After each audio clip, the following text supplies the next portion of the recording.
Daily sambar ತಿಂದು ಬೇಜಾರಾಗಿದೆ ಅನ್ನೋರಿಗೆ ಇವತ್ತು ಒಂದು ಡಿಫ್ರೆಂಟ್ ಆಗಿರುವಂಥ ಟೊಮೊಟೊ ತಂಬುಳಿನ ಹೇಗೆ ಮಾಡೋದು ಅಂತ ತೋರಿಸ್ಕೊಡ್ತೀನಿ. ಬನ್ನಿ ಹೇಗೆ ಮಾಡೋದು, ಏನೆಲ್ಲ ಬೇಕು ಅಂತ ನೋಡೋಣ. ಫಸ್ಟಿಗೆ ನಾನಿಲ್ಲಿ ಟೊಮೊಟೊ ಹಣ್ಣನ್ನು ಸುಟ್ಕೋತಾ ಇದ್ದೀನಿ. ಬದನೆಕಾಯಿ ಸುಟ್ಕೋತೀವಲ್ಲ ಅದೇ ಥರ ಟೊಮೊಟೊನ ಸ್ವಲ್ಪ ಹಣ್ಣಾಗಿರೋ ಟೊಮೊಟೊ ತೊಗೊಂಡು ಸ್ವಲ್ಪ ದೊಡ್ಡ ಸೈಜ್ದು ಒಂದು ಟೊಮೊಟೊ ತೊಗೊಂಡಿದ್ದೀನಿ. 3 ಜನಕ್ಕೆ ಸಾಕಾಗುತ್ತೆ. ಹಾಗಾಗಿ ನೀಟಾಗಿ ಟೊಮೊಟೊನ ಸುಟ್ಕೊಂಡಿದ್ದೀನಿ. ಒಳಗೆಲ್ಲ ಅಂದರೆ ಲೋ ಫ್ಲೇಮಲ್ಲಿ ಸುಟ್ಕೊಳ್ಳಿ, ಆವಾಗ ಒಳಗೆಲ್ಲ ಬೇಯುತ್ತೆ.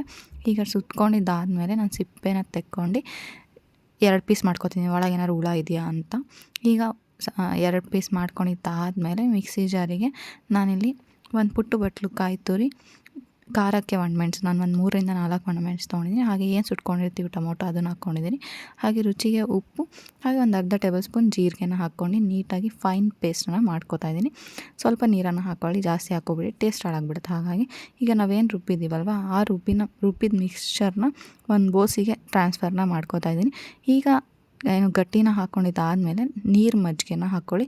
ಆಮೇಲೆ ಹುಳಿ ಇದ್ದರೆ ಮಜ್ಜಿಗೆ ಇನ್ನೂ ಟೇಸ್ಟ್ ಚೆನ್ನಾಗಿರುತ್ತೆ ತಂಬುಳಿಗೆ. ಬೇಕಂದರೆ ಈರುಳ್ಳಿನ ಹಾಕ್ಬೋದು, ನಾನು ಹಾಕ್ಕೊಂಡಿಲ್ಲ, ಸ್ಕಿಪ್ ಮಾಡ್ಕೊಂಡಿದ್ದೀನಿ.